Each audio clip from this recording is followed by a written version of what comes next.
Head on Fire is a Patreon-supported podcast. Supporters of the show get early access to ad-free episodes, a private Discord server, archives, and more. All benefits are offered on a sliding scale, so no matter your level of donation, you never miss out. If you like this show, consider supporting it with $1 a month or whatever you can at patreon.com/headonfirepod. Thanks, and enjoy the show. When it comes to jobs that are overlooked, misunderstood, or just flat out not talked about, few of them are as maligned as the editor. Now, publishing as an industry is notoriously tight-lipped about its practices, business model, ethos, so it's a rare treat to have a frank conversation with someone inside that world. To the average reader, an editor is the person who sits with a red grading pencil and corrects all your grammar and spelling mistakes and perhaps suggests a better way to word a sentence here or there. There are people who wanted to be middle school English teachers, but for grown-ups and with slightly higher stakes. From the writer's perspective, the editor is a god, or maybe a demigod, or at least some kind of wizard. They are the gatekeeper to the magical realm of publishing. They decide what manuscripts get turned from dream to reality. And to the author who's been behind the velvet ropes of publishing, the editor is so much more. They're your advocate when it comes to marketing. They help connect you to new and interesting resources. They bounce ideas off you, you bounce ideas off them, and in the best of scenarios, they can become friends. Like my guest today. Now, usually I don't know my guests, but today is an exception. I've actually known today's guest since 2020 when she bought my book, The Dabbler's Guide to Witchcraft, and gave me my big break into the mysterious world of traditional publishing. Hannah Robinson has been an editor at some of publishing's biggest houses, HarperCollins, Simon & Schuster, where we met, and now Grand Central Publishing, a division of Hachette. She primarily works with nonfiction, which is a massive slice of the publishing pie that seems to get all but ignored on social media.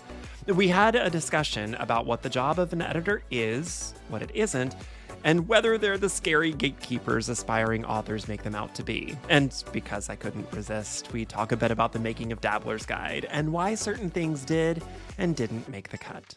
Here's Hannah Robinson. Right. Hannah Robinson, welcome to Head on Fire. Thanks so much for being here. Oh, Don, thank you so much for having me. I am flattered and excited, and I just can't wait to chat with you. This is such a treat.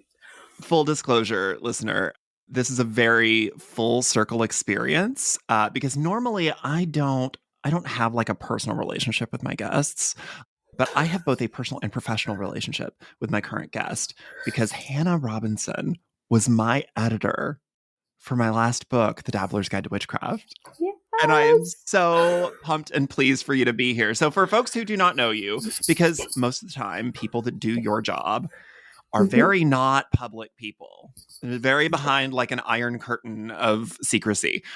So tell people who you are and what it is that you do. Absolutely. No, it's a strange experience to step out from behind our authors. So I am an editor. I work at GCP Balance, which is an imprint of Hachette Book Group. And we specialize in practical nonfiction. That is my official title. When I describe what I actually do, I often think of myself more as like a book midwife. That better encompasses the scope of what editors are responsible for in a publishing house. So what is the job of an editor? Because I feel like for people who haven't gone behind the velvet ropes of publishing, there's this idea of what an editor does. So what from your perspective is the actual job of an editor? Yes, there is definitely the perception that we are all sitting in cozy armchairs with great lighting and reading manuscripts. And like, I admit, that's what I thought I was getting into when I first started in this business. That is not what we do. What we do is a lot broader than that. So editors are responsible for carrying through books from idea all the way to shelves. And that looks like meeting with authors and bringing in potential talent, working with them closely on the manuscript, and then managing the publishing process. So we wear a lot of different hats. A huge component of my job is project management and, making sure that the marketing team is talking to the publicity team, is talking to the sales team, is talking to the production team, and that this fantastic idea that we have all invested in and this amazing human who we've all invested in makes it to market in a really impactful way, and that they're reaching their readers, and that when this book goes on sale, we know we've put together a successful campaign for them. So we get to wear a ton of different hats. It's like, I already kind of said midwife, that's that like ushering process, right? Like you help someone through that stages of this gestation and bring something into the world that's purely their creation. And that's such a gift. I'm also sometimes a therapist and a hostage negotiator and a brand strategist and all sorts of fun things. It's a good time. We have a lot of fun. So editors get to wear a lot of hats, especially, I'm sure, at a bigger imprint. You get a little bit more clout, a little bit more capability. I am curious, though, because it did say at the beginning there that a lot of people have misconceptions about what an editor's job is. So I'm also curious about what isn't an editor's job. Oh, goodness. That is a great question. A really hard one to answer because in the publishing world, a lot of things are the editor's job. I would say some of the things I don't handle are like, where is the paper coming from to print your book on? Like I don't do inventory and operations. I don't handle some of those like direct sales calls, but the joy of being an editor is that we get to do little bits and pieces of everybody's job. So if there's something that needs doing, kind of falls to the purview of the editor, except writing the book for your author. That's the author's job. That's their idea. You help them, but ultimately it's their book. Could you make that part of your job, writing that? I mean, we can work something out. We could, yeah. Writing is hard, Hannah Robinson. It is. Now, speaking of, somebody's first draft is obviously not the final, not what makes it into the final book. And oftentimes the version of a book that you are pitched might be wildly different from the final product. How do you know when a rough draft that you're reading has a diamond inside of it? And how do you know when a rough draft is something that a collection of words? Oh, that's such a diplomatic way to say that, Don. So I'm a metaphor girl. Let me put it in that framework. So like, I often describe the writing process as like making pancakes. And when I first bring on an author for my list, because I work in nonfiction, it's all on spec. It's proposals, it's outlines, it's a couple of sample chapters. And then we realize what the final book is going to look like together. It's really, really collaborative. The first phase of that is kind of like the ingredients, right? Like we've all sat down, we're like, great, we're going to make pancakes. You need some eggs, you need some milk, you need some flour. What order are we going to put them together in? How are we going to do that? Fantastic. We make some batter. And then that first draft is kind of the first pancake. And what I'm looking for is like, when I take a bite, when I'm reading this manuscript, does it taste like a pancake? Does it look like a pancake? And then you notice like, okay, the pan might be a different temperature than it needs to be. We're going to reorganize some things. Maybe we need to cook it a little bit longer, maybe a little bit shorter. There are lots of little wiggly bits that we get to work on together. And then we add finesse. What often I'm looking at very specifically is like, are the ideas solid? Are they thought through? Is your argument clear? Like what is it that you wanted to say to a reader and are you doing that? In prescriptive nonfiction, which is what I work in, I'm also looking at like, how are you guiding the reader?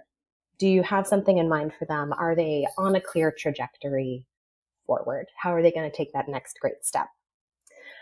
And if those things are in place, we can usually work together and find something that's really just like tweaking, reorganizing, getting in the weeds together and kind of finding like, okay, if we turn up the pan like 2 degrees, we're going to get a better pancake. Let's do that together. Sometimes we got to go back to the batter and see like, okay, maybe we need to do some more thinking. Maybe we need to find a different way to assemble these great ingredients so that what comes out is something that readers are really excited to sit down and have brunch about. Yeah, there's a difficult piece of that, which is where you thought that somebody wanted to make pancakes with you, Mm-hmm. and then they Mm-hmm. brought you an omelet. Yeah. And they said, you know what? Yeah. I'm really interested in omelets, though. Mm-hmm. I've Mm-hmm. suddenly become just absolutely besotted with the idea of omelets. Yeah. Do you find a middle way? Do you find is that the editor's job to find a middle way? Or has there ever been a time when you say, you know what, this is actually not, I don't know that this is something that Mm-hmm. I can do. This is not I don't have the bandwidth to handhold you into figuring out how to turn an omelet into a pancake. Mm-hmm. We need to either you need to get some outside help, or maybe we need to rethink this Mm-hmm. project. Maybe we need to rethink breakfast. Yeah. It really depends on the project, right? So my stance is always that this is the author's book. This is Mm-hmm, not my book. I know what I can sell effectively to readers. It's my job mm-hmm, to know the market, to know the best version of the book that we've incepted together. But if you are really committed to that omelet life, then like maybe there is a different publisher who would be right for you.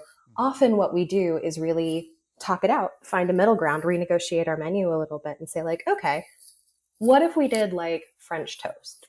What if we find like a version of this that works really well for the audience we have jointly imagined and that's really aligned with their needs, their interests, and who the author is and the way that they need to tell their story and present their information to the reader.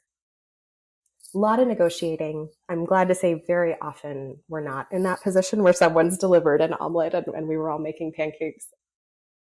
So it's rare for me, but yeah, we have to negotiate sometimes. from your perspective as an editor, as somebody that Mm-hmm. buys books that aren't written, Mm-hmm. Mm-hmm. and I think that might shock people to know that there's a massive, a Yeah. huge amount of the publishing industry that is sold on spec, or that is sold Yeah. on an outline, on an idea, on Mm-hmm. bravado. Yeah. Yes.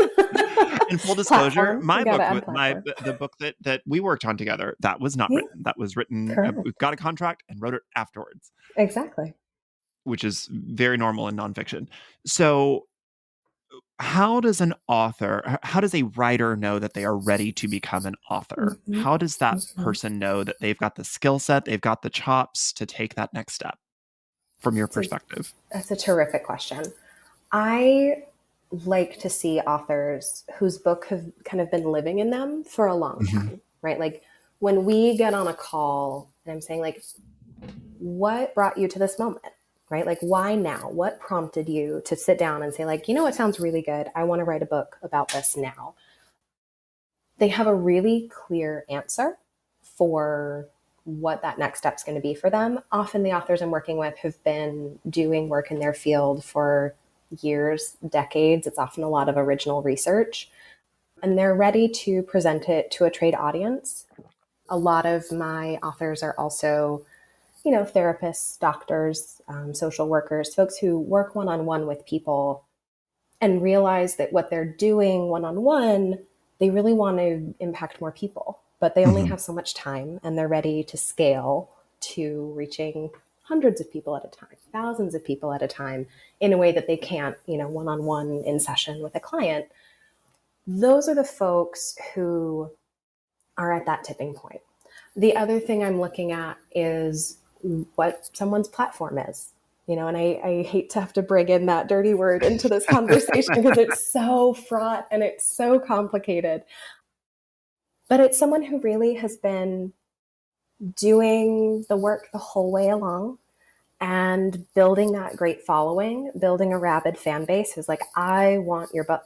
There are people clamoring for this, so that when we bring it to market, they're really excited, they're really motivated, and there's kind of a built-in group of folks who listen to them speak, who listen to their podcast, who, follow them on socials, who listen, subscribe to their newsletter, all of those components together. So it's a few different factors all at once. The thing I always tell authors, though, is that you are also committing to a full-time job on top of whatever it is you're already doing. I just thought, everyone listening, you didn't just see Don like sigh and heave himself toward the microphone, because it's true. It really is true. It's not it's not a fun side gig. It really is a full-time commitment. And knowing that about how it's going to impact your income streams, potentially, how it's going to impact your caseload, how it's going to impact what you do day to day, is a big factor. And kind of folks who have all those chops in place, who are really ready, have those ideas, have that audience, and are also at a place where they can take on, the real work of writing and publishing a book over the next essentially 2-3 years, is kind of the folks who are ready. So you mentioned platform, and I know that there's going to be people that listen to this that, one, might see my current platform and hear the word platform, and they think I need to have influencer level follower counts on this, and this social media platform. Because, one, they know you were my editor. Two, I currently have a certain number of large followers. I do need people to know that you bought my book back when I was barely a blog. I had been doing stuff for a long time in a community, but that's the thing, is that I think when people hear they have a platform, they need to understand that a platform isn't one particular size. Yeah. Depending on the community, depending on the niche, depending on the topic covered, you could be a community leader. You could be a really experienced charity leader, and you want to write a book about teaching other people how to start doing charity work in their local community.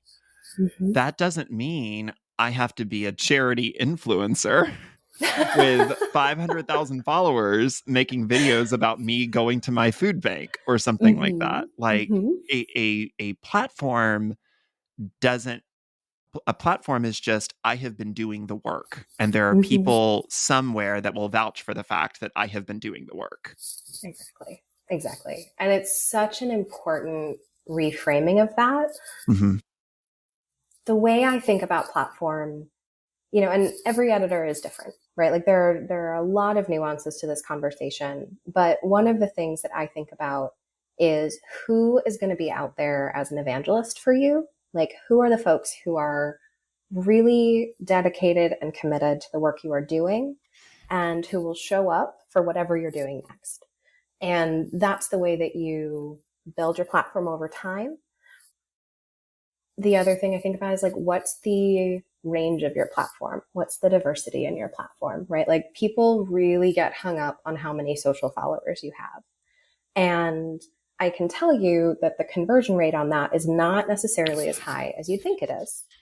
Yep. It's really tricky.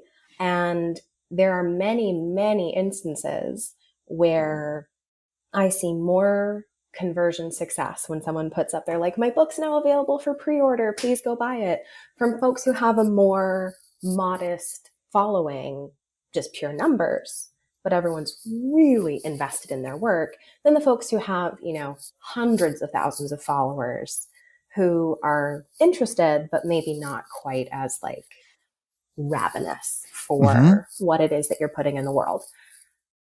So thinking about, you have your social following, that's kind of great digital real estate to take up, but do you have a blog? How many people read it in your case, right? Like, that was huge.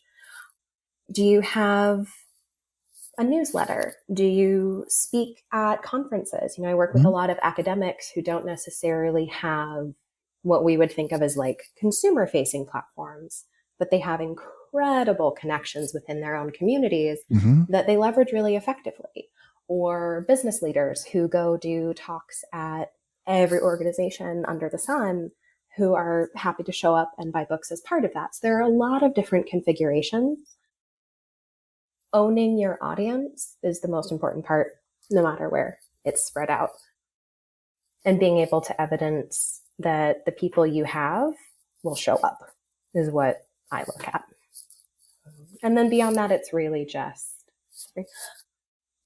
the size of the platform just impacts, like, maybe what the advanced level is. And that's Sure. And I think a lesson that I've learned from getting the platform that I've gotten is that the only thing that any of those numbers mean is potential visibility. Is potential visibility. Yes. It means that when I post something, it has the potential to be seen by a few more people than it used to have. But I've had blogs, I've had social media posts, I've had things go crazy viral when I had no following. I've got a big following now. I'll post something and nobody will see it. And it's like nothing is guaranteed. Exactly. And you were talking about conversion rate. I talked about this very openly last year after my own book, after Dabbler's Guide, saw a super viral moment in which a video, it's that moment that every author dreams of, when a video about their book hits the algorithm for all the right reasons and millions of people see it and it shoots up the Amazon charts. And I was number 100, I was the 154th book in the world for like a week. And I was number one in like 37 categories and all of that. And I'm like, do you know what those millions of views and what that number all actually equated to? It was like 650 books sold one week and like 470 books sold the second week. And I still had a day job. So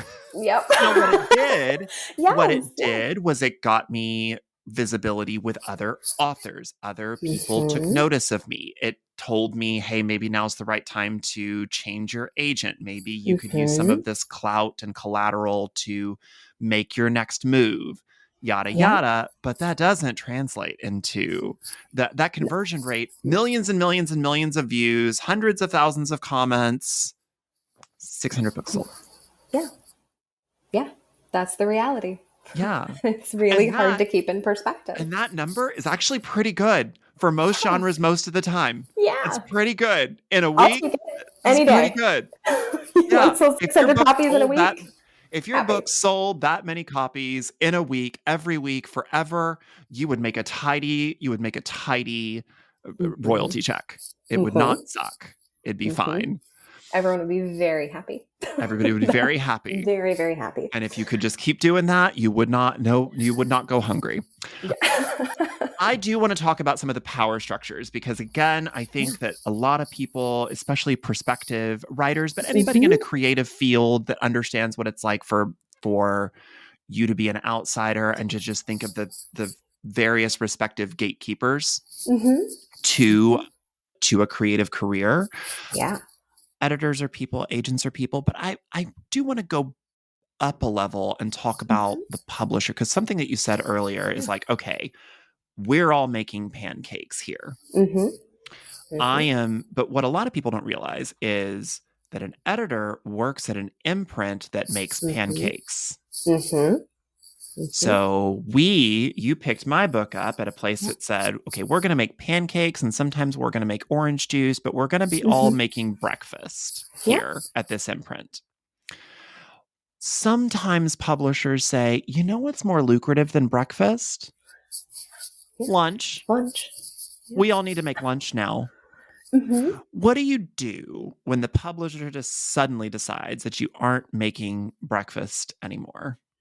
So I want to, it's a complicated answer because the way imprints are structured is that they do have very strong identities in what they work on. So, when I think about publishers, like if we're going to kind of continue this metaphor, like they're running the restaurant, right? Like every imprint is contributing a component of that. And so if I'm, part of the brunch unit, my colleagues are in fiction, maybe they're responsible for like happy hour, that's their space. Of course fiction gets happy hour. Of course they do. Like it's fun. Who doesn't love that? So, and there's no particular rhyme or reason to this one, but every component of the restaurant menu is essential. And sometimes the publishers have to rebalance, like, where are we making money, right? Like that is their job. And what I think is hard to square up sometimes is that in publishing and in many, many, many creative endeavors, the creative component butts right up against the capitalist component, where we are a for-profit company and we are responsible for making money for the company. And that is at every level, right? Like as an editor, I am responsible for bringing in a certain amount of revenue for my company. And so when I am acquiring books, those are part of the expectations that come in with that. And publishers are responsible for helping determine what they think the balance needs to be so that we are effectively driving profit as a company. And sometimes that's really, really aligned with what folks want to be doing creatively in a given moment. And sometimes it is not, right? And that in a given moment is the part I want to emphasize, because readership tastes change over time. We see so many cycles of things pass through every genre, fiction, nonfiction, doesn't matter. There are patterns to reader behavior. And sometimes what we notice is selling really well looks like X. And then sometimes like, well, actually people really are into like, I don't know, bacon this season. So we're really just gearing our menu around this. And then in a few years, it'll be back to tomatoes. No problem. But there is a real kind of dance that happens between the creative components and the financial needs of the company to be able to realize both fully. And editors get to kind of sit in the middle with their authors, really aligned with the creative component and also fully engaged with the financial component and trying to bring to market what will sell most effectively. As an author that has gotten to know a lot of different kinds of authors and a lot of different kinds of genres and a lot of different kinds of levels of success, one of the things that I wish that I could get prospective authors to understand, because some of the pieces of advice are, okay, we'll see what's selling and see how you can put your spin on it, which is not the worst advice, but the caution there is that the books that are out now that are currently trending were bought 2 years ago. Correct. Yep. So if you are writing to what is right now and not trying to think about what is next, or just what do you have to offer free of whatever is trending, you are already 2 years behind. Yes. Yes. I cannot more emphatically agree with what you are saying. And, you know, it's true even in nonfiction, right? Like if you're writing for, like, everyone's talking about breathwork, right? Like if you're seeing a lot of breathwork books coming out in the market right now, you know, those are books I acquired 2 to 3 years ago. We're on looking for like what's going to come after that. In the fiction side, I hear my romance colleagues in particular talk about this, where it's like, okay, what's going to be like the new hot sport? Hockey is hot right now, but what's going to come after that? What are we going to chase? What's after dragon? Trend? What's after fairy porn? Exactly. Exactly. And like, you know, as someone who sits on the editorial side, those are all the questions we're asking constantly. And as I read submissions, that's what I'm looking at and I'm thinking about it. As an author, it's a careful dance to do between like seeing opportunity, knowing your genre, knowing your market, know your readers, know what they're into, what they're reading, and where that conversation lives. But also you have to write your book, right? And like there are so many examples of folks who went for years submitting a book, submitting the same one, and then finally found that right editor who had the vision for it, and it becomes hugely successful. Sometimes it's a time game. There's nothing wrong with your idea. It's just not in the right moment. Sometimes it does need retooling, and that's okay too. But you can't just write for what you think is going to publish tomorrow into the, you know, paperbacks table of your favorite indie bookstore. Yeah, even if it's a very rushed timeline, if you're seeing what's trending and you finish that book and it sells in the spring, it's not going to be out there in the fall. It just is not. No, it is not. Nope. So talking about power structures, editors and agents are often thought to hold all of the power over an author's career. Is that true? I hope not, because that takes Do you all of hold all the out of power, it. Hannah Robinson? Oh God, no, no, no, no. I don't know. I should ask you that. Do you have a Do you trunk think? in your Yeah, apartment where you keep all the power that you hold? absolutely. I only take it out on special occasions. Very critical. No, I mean, that's a great question for me to flip back to you, right? Like, do you think that I hold all the power, or held when I was functioning as your editor, all the power over your career? And in what No, God, no. capacities? No, but there is an element Mm-hmm. of there is a Mm-hmm. power exchange. Oh, absolutely. I Yeah. need you to give me, but then Mm-hmm. I need to Mm-hmm. give to you. Mm-hmm. But something that the entire process taught me is that we are all, like you're saying, we are all chefs in this kitchen making a thing. I do have Mm-hmm. to do the bulk of the labor to make the Mm-hmm. thing. Mm-hmm. But that's kind of why I asked right up top, like, your job is to help make sure that I end up with pancakes, Mm-hmm. and Yes. if I start Yes, it veering off is. into another direction. But also, I think that what you've said previously is the writer ready to be an author? Is this the right idea right now? Like, all of those things, like, that all comes Mm-hmm. together. Yes, Mm-hmm. there's an element of gatekeeping, but gatekeeping isn't bad in the sense that, like, not everybody is owed a writing career. Mm-hmm. Mm-hmm. You might want it really bad, but you are not owed it and you are not entitled to it. And I think not to jump all the way into this whole other discussion I don't even want to have, but that's where things like ChatGPT, Midjourney, like all of those Mm-hmm. AI things, I think give people this idea that there's this cheat code to, I can skip being bad and I can just make good.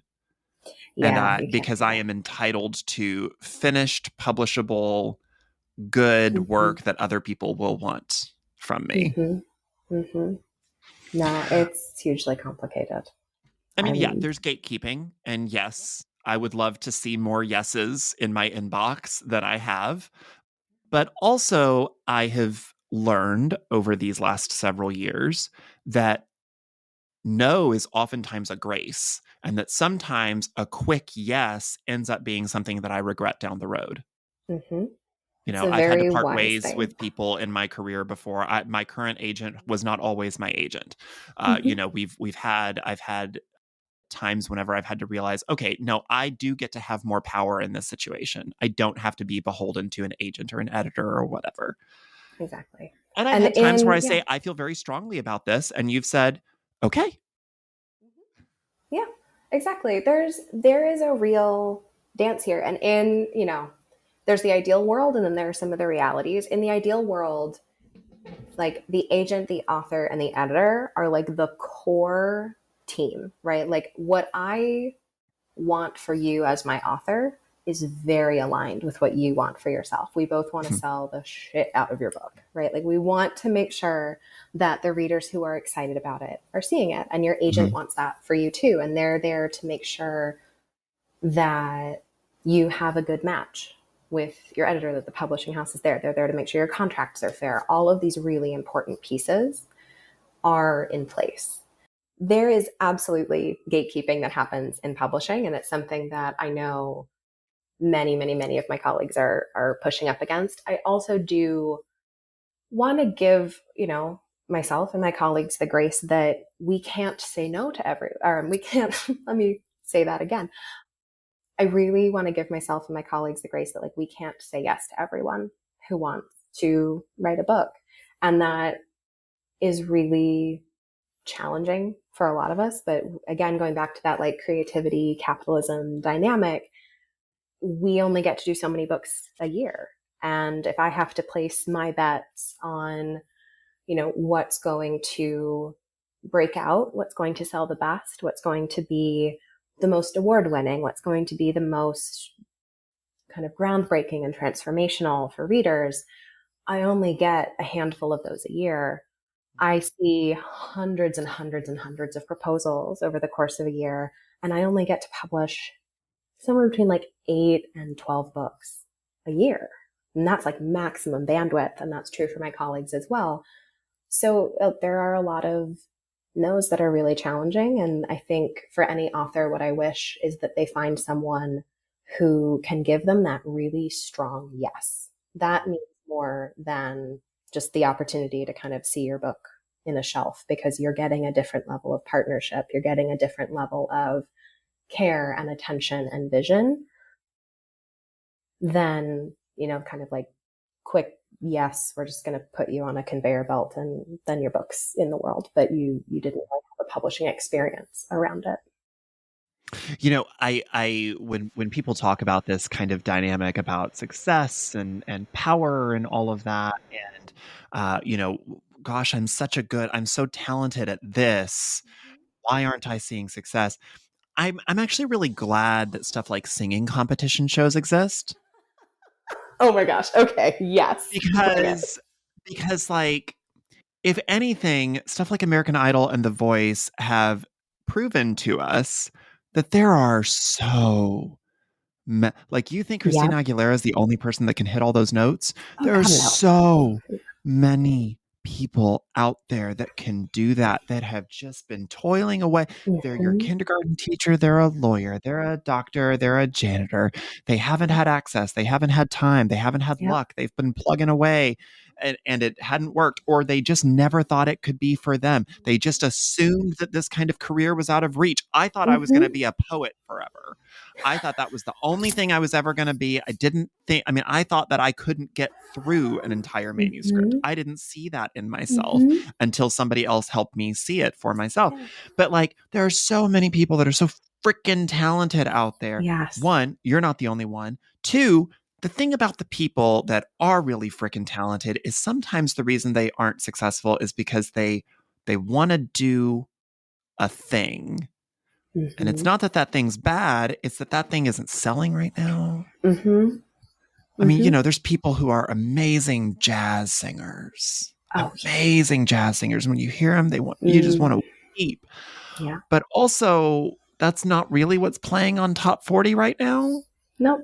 That isn't really what's like in the zeitgeist. That isn't what people are doing TikTok dances to, that kind of thing. That isn't that major breakthrough success. And it isn't that what you're doing isn't good. It's just, it isn't able to be sold right now. And the people that sometimes break through are saying, okay, I do this, but if I'm willing to do this, I could sell something. I could find success. Exactly. Yeah. And I think to bring it back to authors and writing, it's where you as a writer need to learn to kill your darlings. You need to learn to stop being so precious with your vision, and you need to realize that sometimes other people do want you to succeed, and they might know a thing or two about helping you get there. I'm going to put that on a bumper sticker. Thank you so much. It's true, though. It's true. We all want you to be successful. At no point does any editor want their book to die on the vine. That is so contrary to what we're here to do. And success looks different for every author, for every book.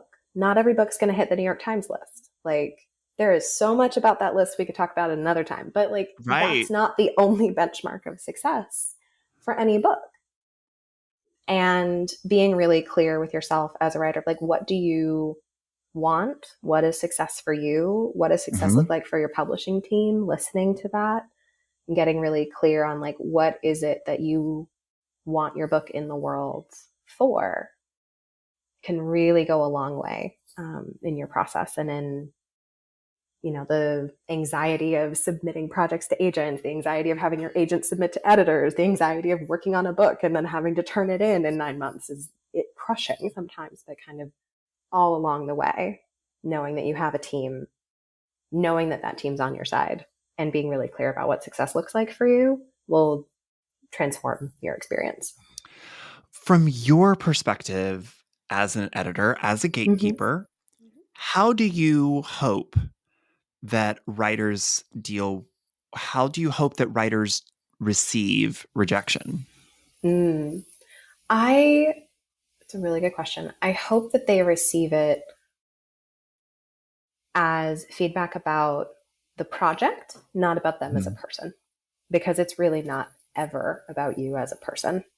There are, as we've been talking about, sometimes there are products that come on and like, I can pitch this to an entire room of colleagues, to my higher ups, to their higher ups, and make, really make the case, the business case for why this book will sell and the ways in which it will sell.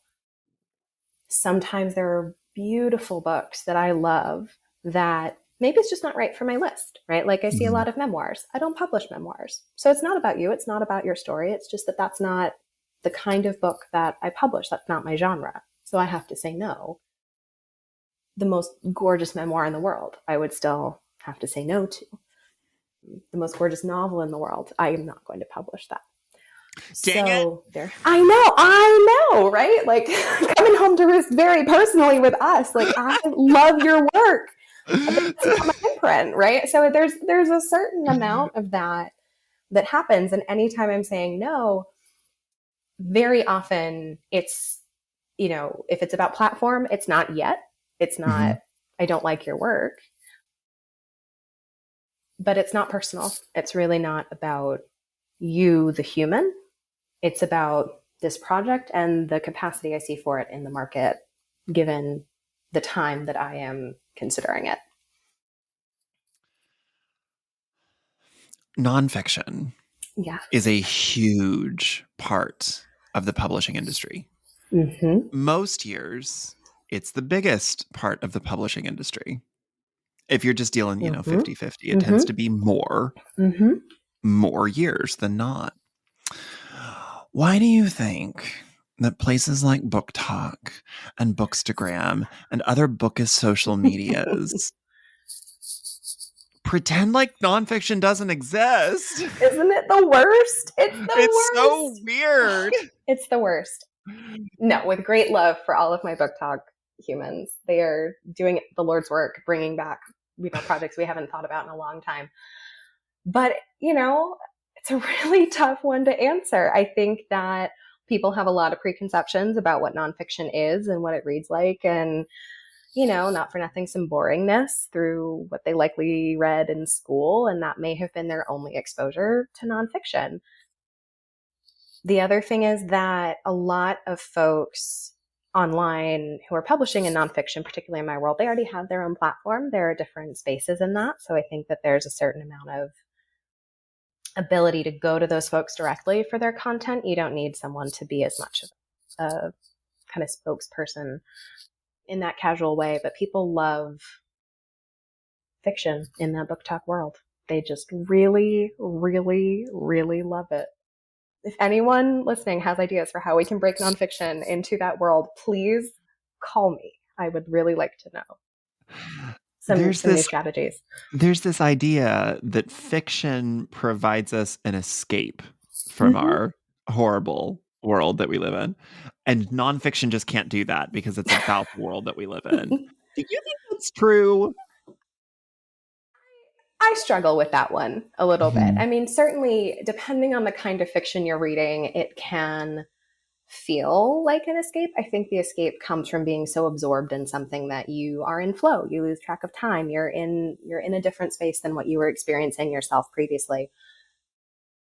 I am very much of the school of thought that like all reading is a learning opportunity, and fiction is about learning through stories and empathy and understanding different worlds and, the kind of play that can happen there, the exploration that can happen there. And then nonfiction is learning in a more fact-based way. Even in story, it's still, memoir, personal story, those sorts of things. It can feel different, but I've read plenty of nonfiction that feels escapist to me because I get to step into someone else's reality for a while.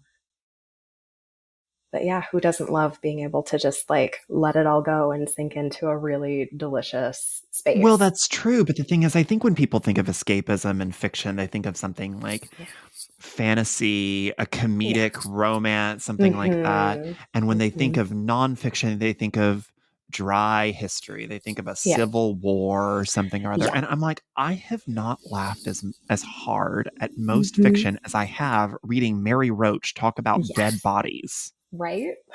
She's like, so good. That woman is a genius. I hate her. Also, she follows me on social media now for some strange reason that I cannot figure out, and I'm going to beg her Hey, to blurb my next nonfiction book. So there you go. there you So go. There love you you, Mary go. Roach. If you're listening to this, I don't actually hate you.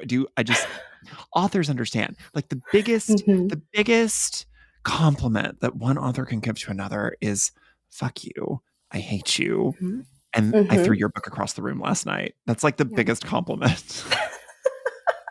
But look, it's that big, dramatic, if excited I ask a reaction. writer Yeah. friend, like, "Hey, what'd you think of those pages I sent you?" And they're like, "Oh, I really liked it." I'm like, "Oh God, Oh what's no, you wrong?" hated it. Oh no. Yeah, Oh you no. hated it. Yeah. And if they're Oh like, yeah.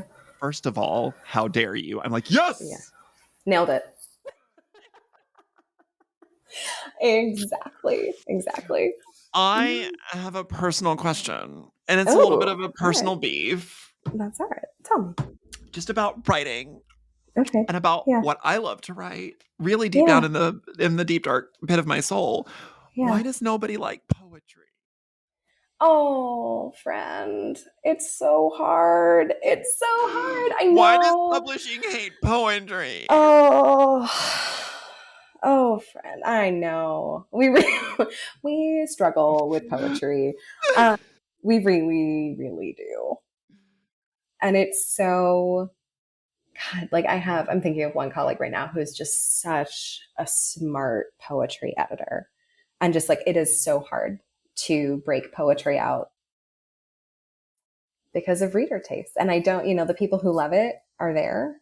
Mm-hmm. And I think it's, we were talking just a second ago about how hard it is to get people to go from like escapist rom-coms set in deliciously magical places and get them just to pick up a comedian's memoir, which could be equally delightful.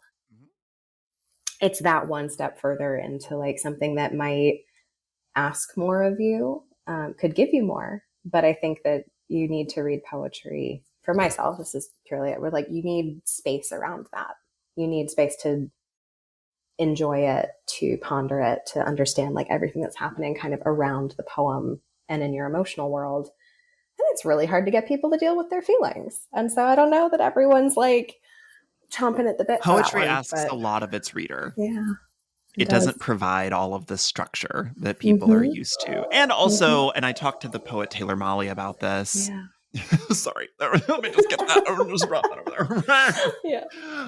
But I talked to Taylor Molly about this, and I've talked to. I mean, I'm a poet as well, and I think the problem with a lot of poetry and the reason why people don't read it is because they're just so traumatized by the horrible, outdated poetry that they read. That is the only poetry that is taught in schools, and it's no shade to Robert Frost, but my God, could you get somebody that has published in the last 20 years? It might kill the school districts to do that. It might be too challenging. Literally they would have anything. A lot better. Okay. I do want to ask some fun questions because I feel like listeners of the show, you were my editor. I do have a book with you. Yes, we did make a child together. We did. I do feel like I need to do a little fan service and talk about the Dabbler's Guide to Witchcraft, which came out September 28th, 2021. Why'd you choose it? Oh, it's such a good question.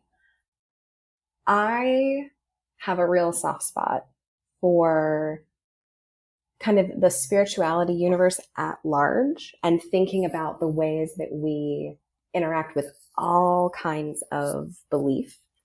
And when I saw the way that you wanted to talk about witchcraft, I was like, I am so in for this. I love that blend of science and spirituality and fun and real just enjoyment and real commitment to the realities of magic and the gatekeepers of magic. You got really in there. It was this is so smart and so fun.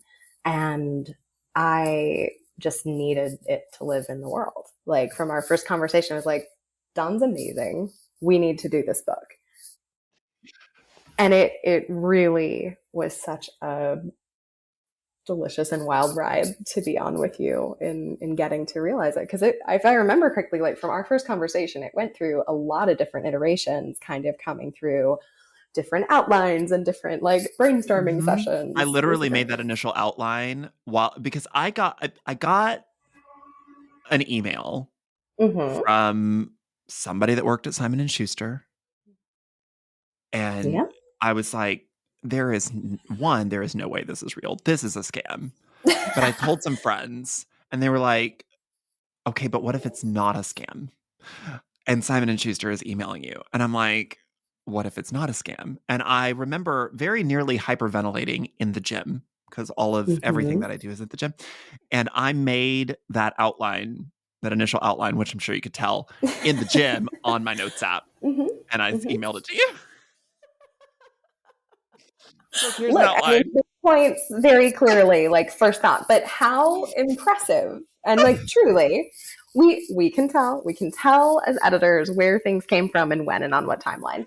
And seeing that and being like, this guy just sat here and like fully formed, sprang onto this page, these bullet points, has such a great perspective, knows exactly what he wants to say. Like, we need to talk. This is but like you were talking about earlier, there, you tend to work a lot with people whose books have been living inside them for years. And I remember those first conversations. I said, I would love to write a book in this space. You would not want to publish the book that I would want to write in this space. Nobody would buy this book. It might piss people off. Like, I just don't think anybody would read this. And you're like, try me. And I was like, okay, here is exactly what I would want to talk about. And, you know, I vomited out an outline that had been, I'm just like, this is all the stuff I just need to say. I just have got to say it. And you were like, great, let's do it. And I what do you remember? So talking about all of the iterations. And I did say up top, and I'm raising my hand here, that somebody's first draft is not... It shares DNA, but not much else with the final draft. Do you remember anything from that first draft that sticks with you from those early pages? Oh, friend, you were putting me on my memory on the spot from a few years ago now. A fun memory of mine, please, is that I remember emailing you and saying, okay, I've never done this before, and I'm very nervous that I'm going to shit the bed. As I finish chapters, can I just send them to you? Or as I finish, it wasn't chapters. I think I did it in sections. As I finish a section, can I send it to you? And you tell me if I'm like a terrible writer or not. And I would send that to you. And you never emailed me back. No, you didn't. Not about the sections. Like, you waited until the full script. You were thank you so much. Keep going. And I was like, wait, no, am I a terrible writer, or am I doing writing? Am I a terrible writer, or am I doing writing? And you did not tell me. You did not interview. And I was just like, okay, keep going. It was bizarre. That first draft was 74,000 words, I want to say. And I was in a fever dream, like writing that book. That sounds like the experience of a lot of authors, getting on the ground feedback as you go or not. And what I will tell you is that, like, it is both beneficial and challenging sometimes when you get that feedback along the way, right? And the way that editors can work sometimes best is to see it all at once. And then we can see, like, oh, I see what you were doing here. I see where you wanted to go with this. Because if I see it in part one and I'm like, where's that headed? I don't know what's going on with that one. Not necessarily bad, but then I can see it come to fruition. It's like, well, and see, the lesson that I learned there is that writers need writer friends, authors need author friends. And so as you're drafting, you need, like, alpha readers, like people your inner circle of other writer friends that you can be like, okay, here's this chapter, does any of this make sense? Before I send it to my agent, before I send it to my editor, does this even make sense? Do I need to scrap this? And like, those are the lessons you take. I didn't know any of those lessons, so I was just like, hi, Hannah Robinson, is this bad? Did I do it bad? Can you please confirm me? Exactly. It's tough. No, look, like, writing sounds like it's going to be this very, like, exciting, really creative, very confident process as you're like, oh, I've had this book living in me forever. I'm just going to sit down at a Word document and like bang out 70,000 words, no problem. Have a great vision for this. And then you sit down and you're like, I don't know if I just wrote that in English for the last 3 chapters. Like, someone please advise. And to an extent, like, yes, your editor is here to kind of be like a test, kind of sit between you and the reader in that. And the other piece is that, yeah, you need a lot of like friends going through that same experience, and having that sense of community in real time and supporting each other can be so important, and really beneficial for writers, like through every single step, right? Like, because there's a lot of author anxiety and writer anxiety that happens and is so natural when you're putting your brain and your heart and your creativity and parts of your soul on the page for other people. And then suddenly you're like, wait a minute, I don't know what's on there anymore. Like, I'm really freaking out. I need someone to like help me understand what's happening, assuage my fears that things are still readable, that it's okay, that it's not, that you're going through this process and it's okay. That's tough. Was there any part of the book that surprised you? I loved all of the little pop culture references that you brought in. There's this great, like, Legally Blonde moment in the book. I was just like obsessed, could not love this more. We are keeping this in. Like, this has to stay. Yeah. That to me remains one of the most, just like, you know, scroll down to the next page, read this line of like, heck yes, this is just everything. And like, it's no small feat to braid so many different, really interesting, really nuanced components of the world into one really cohesive narrative. It takes a lot of thought, takes a lot of energy, takes a lot of talent from you to be able to do that. And just watching the way that you were like, yeah, we're going to call this in. I was like, okay, I'm here for that. That is not what I expected to be on this page. And it works. And I love it. And it stays. We need this in my life. There was... So, but speaking, you know, calling back to the beginning of this conversation, sometimes what is in that original outline, sometimes what's in that first draft does not make it to the final draft. And something that I remember, and I have hinted about on social media before, and I've told people in comment sections that this happened, but I've never actually talked about what happened, is there were entire fully researched, fully written chapters of Dabbler's Guide, multiple chapters that made it through beta read, that were in the arc, maybe, or at least one of them was in the arc, that were deleted. And that wasn't your call. It was mine. It was. That was the first time that I realized I had power and agency over this whole process. And I realized that I was not the right person right then to write that. So like we had a whole chapter, and it was in the first section, and it's what ended the first section. And I thought it would be a good way to take it from people's misconception, because we start the book with people's misconceptions about witchcraft and modern spiritual practitioners. And we start that with media, and we go through a little bit of history and politics and yada, yada. But that first section ended with a discussion, like a 1,000-year history of the concept of black magic, white magic, where all that came from. It was one of the most heavily researched chapters in the book. It took me months of research, tons of calls with other friends of mine who were historians. And that, I think, made it into the arc even. And it was just through long conversations where I was like, it does have to cover so much ground in such a small amount of space. And it's not that I can't stand behind these words. It's just, one, I'm not sure I'm the right person to write this right now.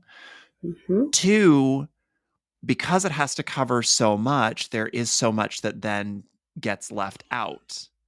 And you hope that your reader will give you the grace to know that you're going through the high points, but you also know that your book is going to go out there and it's going to live on its own and it's going to be on social media. And you were like, I'm here to include it. It's a good one. I'm here with you for it if you want.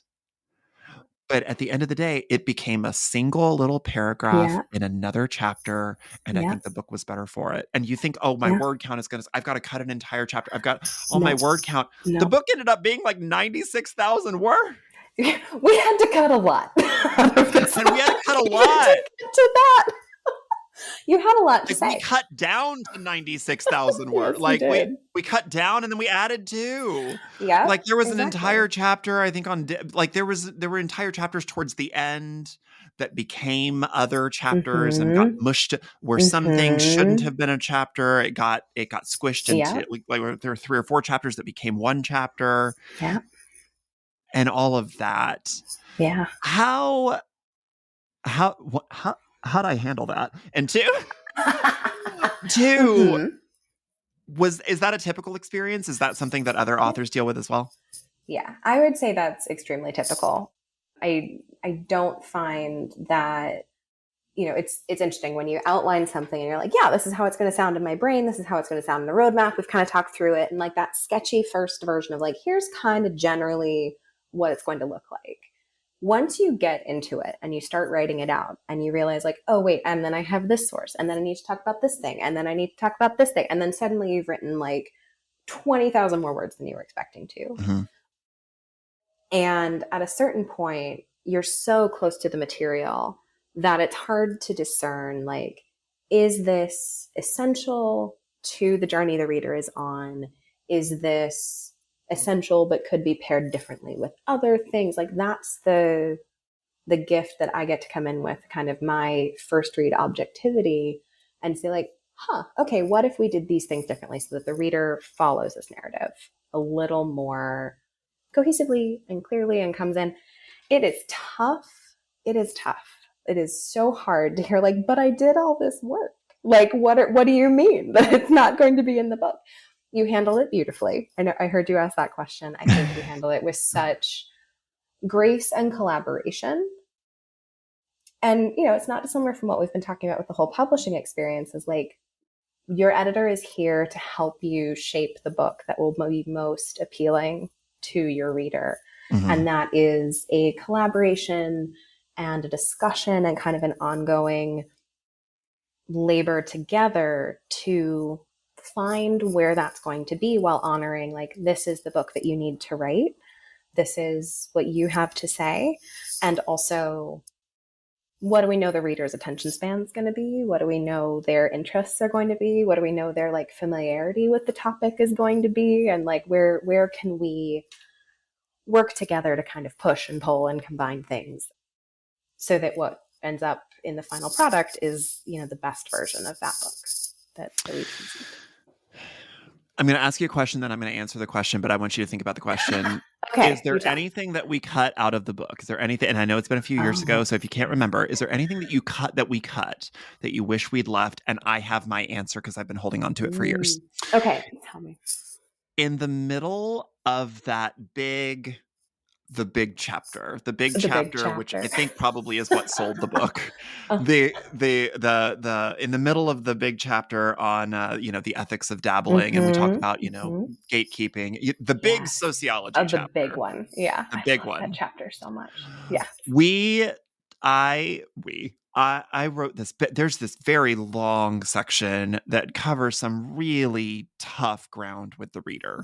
Mm-hmm. And I think we'd built up a lot of we'd earned the right with the reader by that point to do a long slog. And I'm kind of known for taking tough, deep topics and finding a way to at least let the reader laugh through it. But there was just no way to do that in this section. No, not even a little. I said, okay, look, this was tough. This is a lot of information to digest. Mm-hmm. So here are some Halloween-themed dad jokes. Oh, yeah. I remember.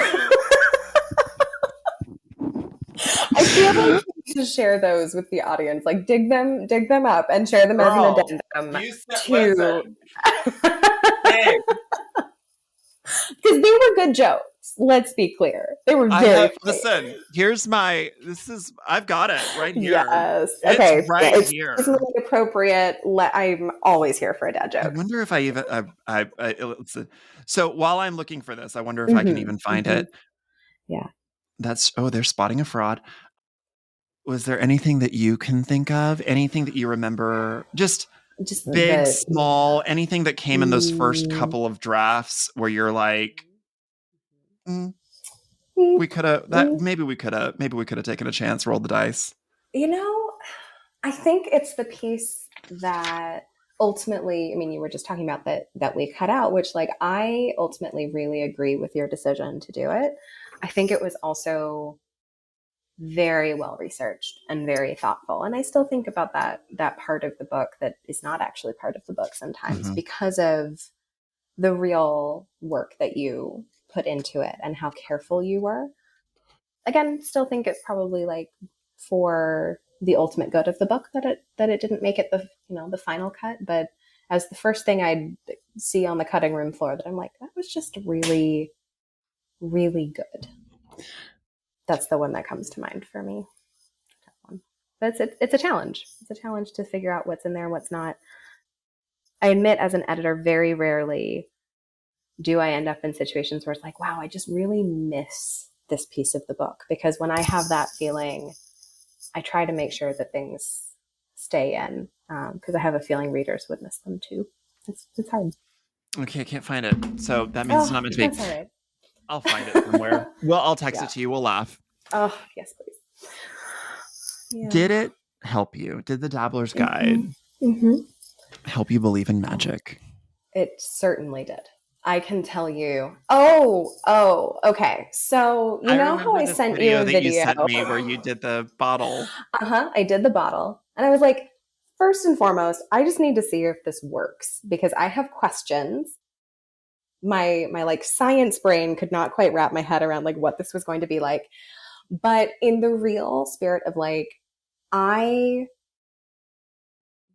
firmly root myself in the idea that belief is what governs your life, and what you believe in and what you put your like real self toward has a major impact on your lived experience. Varying levels of like magic that come into that. But I was like, you know what? Here's one I'd like to try. Let's do this. So I sent you this video and I did it with all my magical intention. I was like, let's see if I have some magic. Let's see if I can make this happen for myself. I can tell you that spell worked. I will not tell you what it is, but it worked beautifully. And I have since like decided I used my magic. I need to save this for very, very important circumstances. I have not tried that one again, but it lives in this very, very happy part of my heart where it's like, I really needed something to stop. And I did this spell and it worked. And I believe in magic. I'm very confident being on that side of things. My faith in magic is strong.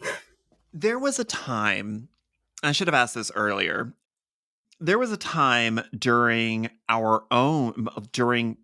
during the writing process in which I asked you a question because I was just personally curious because I'm very investigative and I'm very into facts and making sure that people are saying true things and that everybody's operating in good faith.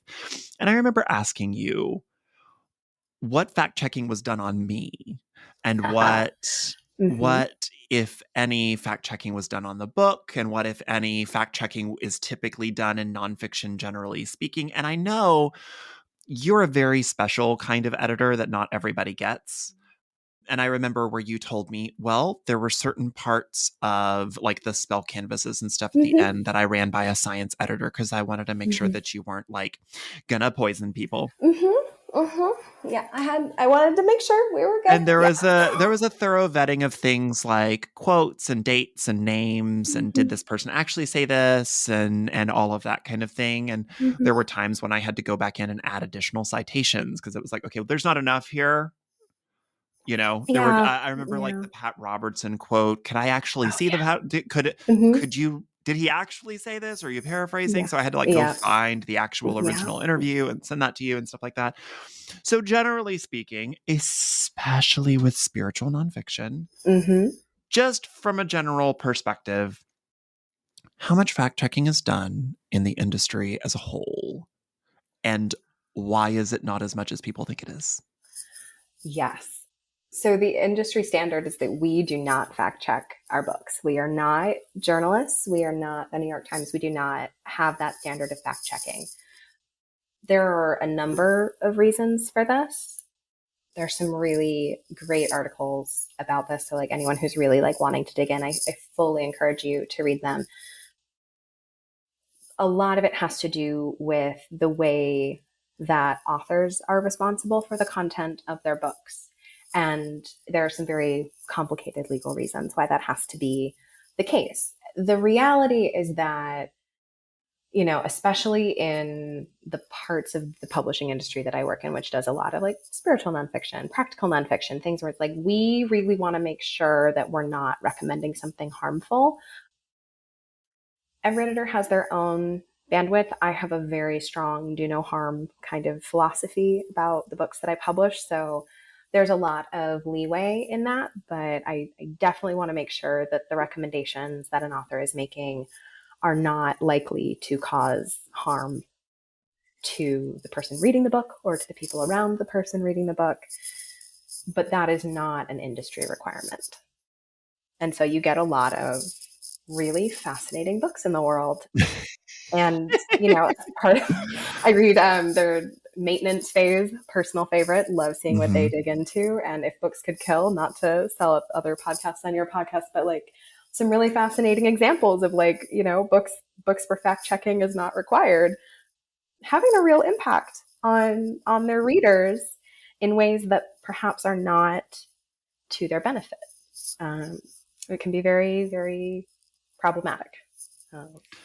I think, correct me if I'm wrong, that typically publishers will maybe go into fact checking from the publisher if it's one, nonfiction, and two, if that advance starts having lots of zeros at the end of it. Because it It tends to depends a be little. CYA on the publisher's part, where it's like, okay, we are giving you a Mm-hmm. lot of money, which probably means we're Mm-hmm. going to make you very visible. So we just want to make sure that what you say in the book is. And I Let's think just that has triple to check. do Yeah. with, if I'm not mistaken, some mistakes from the early 2000s were things like, Mm-hmm. something little things Mm-hmm. or whatever, Oh, like, yeah. Yeah. What could that book have been? Yeah. There are just a few examples of that being potentially problematic for the publisher. You know, it's a complicated one, right? And there is a meaningful difference between fact checking as like a journalistic endeavor and an academic endeavor, and the way that like if you hire a fact checker, which some authors very much do, and there are definitely circumstances where a publisher will say like, I need you to have this fact checked, but it's not, ultimately the publisher who is responsible for that process. There's a meaningful difference between that kind of work and the work of, say, a legal vet, which we do quite regularly, or copy editing, which has some light fact checking in it. The copy editor is going to look and be like, hey, I think that actually happened in like 1978, not 1988. Is that a typo? Like, those sorts of light opportunities. And it does depend very much on the content of the book, I would say. If you are publishing some really heavy hitting political journalism, you're going to need a fact checker. If you are, recommending some new diet strategies that maybe are not FDA approved, but don't have to be, it's probably not my bailiwick, but it's not required that the publisher or the author would go through that process. The credentials of the author would, to an extent, kind of stand in for that. And then we put a nice juicy disclaimer at the front that says, in fact, we are not responsible for the content of this book or its impact on you. Speaking of credentials, that was also something that I asked you about. I I said, know, you did. did you fact check my degree? Did you fact check any of Mm-hmm. any of my Mm-hmm. bona fides? And you said no. But Nope. if you said that you were like a doctorate of Uh-huh. anti-gravity or something, you'd be like, Uh-huh. okay, well, I've never heard of that, and that doesn't sound like a thing. I have questions. Yeah. Exactly. There's a certain amount of like kind of casual scoping that happens, and like if you say you have a degree, I'm looking up your degree. If you do not specify because that's not part of how you're selling yourself, okay, then how else are we building up your trust and credentials and what qualifies you to speak about this topic? Separate from kind of the fact checking mission that does often happen for my authors, but you were in the clear. What are some ways that the publishing industry has changed since you've joined it, and how, for good or for ill, Mm-hmm. and where do you see it going, and what kind of changes do you wish to see in the industry? All great questions. A big one that I have seen, actually really just dovetailing with that credentials thing we were talking about, is that the way readers establish trust, speaking specifically for like nonfiction, practical nonfiction, has a lot less to do with kind of the letters after your name. And I see an increasing emphasis on voice, for better or ill. Like, is this someone that the readers like hearing this information from? And that's a whole separate conversation about whether that's to the good or the ill, but there's a big shift in the way that readers like to hear information, the voice they like to hear it in, the way it's presented to them. When I first started about a decade ago, many of my books didn't have a lot of like interstitial illustrations or sidebars or fun things to kind of break it up, because people would just read long pages of text. That's not really true anymore. Mm-hmm. The biggest one, I think, is audiobooks. That has really revolutionized in such happy ways the way that consumers have access to the books, the way they interact with the books, the way they get to hear an author's voice. Like, it's fantastic. It's one of my favorite changes that has happened for our industry. You asked also the way I see things going and what I wish would happen. Yeah. I see a really continued change toward author platform, and I hate to bring it back to that, but it becomes more and more important as that kind of consumer, direct to consumer promotion is what moves the needle on book sales. And publishers haven't yet cracked the code on how to be that direct to consumer voice. And so we lean heavily on our authors across fiction and nonfiction to bring their audiences with them. So I see that really continuing to ramp up as we fight it out against all of the other direct to consumer opportunities that exist in our world. And what I wish we could get back to a little bit is that real basis in like the quality of the creativity and the ideas and how beautiful the books are that we get to see, and even the ones that get away or we don't get to publish, but that we as editors and publishers get to witness in their infancy. Like, there are so many good ideas. And I wish we had more space to share them with other people.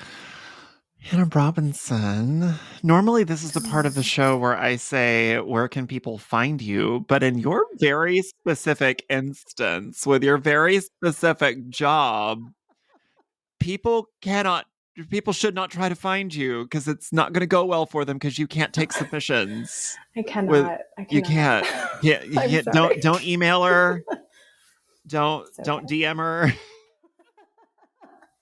I love getting a chance to interact with folks, but you are correct. Usually I am on the very secret side of the desk. Yeah. So Yeah. a little different. Well, thank you for allowing us a peek behind the desk. It is such a joy to get to introduce you, somebody that I adore very deeply, to my audience, because you really have been such a big transformative part of my life.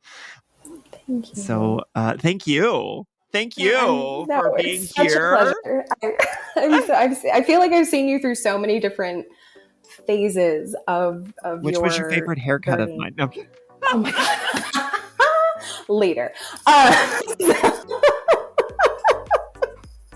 No, it's such a joy. I'm so just touched that I get to have this conversation with you. And thank you so much for having me. It's a real pleasure. And that is going to do it here for this episode of Head on Fire. My thanks to my guest and friend, Hannah Robinson. Now, normally I would tell you to go follow her and support her on social media, but this time you can't. So, However, you can follow and support me, because if you like the show and you want to support it, there are a number of ways to help. Consider sharing it with your friends on social media. That word of mouth is honestly the best organic way to grow the show. You could also like or rate the show 5 stars on Apple Podcasts or Spotify, and while you're there, consider leaving a review. Reviews help recommend the show to other listeners like you, and I check them from time to time, and they make me so happy. If you hate the ads at the beginning and end of each episode, consider joining my Patreon on a monthly basis. Patrons receive additional audio and video content, as well as archived episodes, a private Discord server, and you get to help me select questions for guests. Sometimes you get cool bonus features. Earlier this summer, they got a free book. My next collection of poetry is already completely finished, so I just gave it to my Patreon supporters. There's the unpublished chapter that we talked about, that Hannah and I talked about. I posted that for my Patreon supporters. So you can sign up at patreon.com/headonfirepod. Or you can also connect with me on social media. I am at headonfirepod everywhere. Thanks so much for tuning in. Thanks so much for downloading the show. Thanks so much for all of your support. I'm going to go, but remember to never stop seeking illumination like a man with his head on fire seeks water. Be well.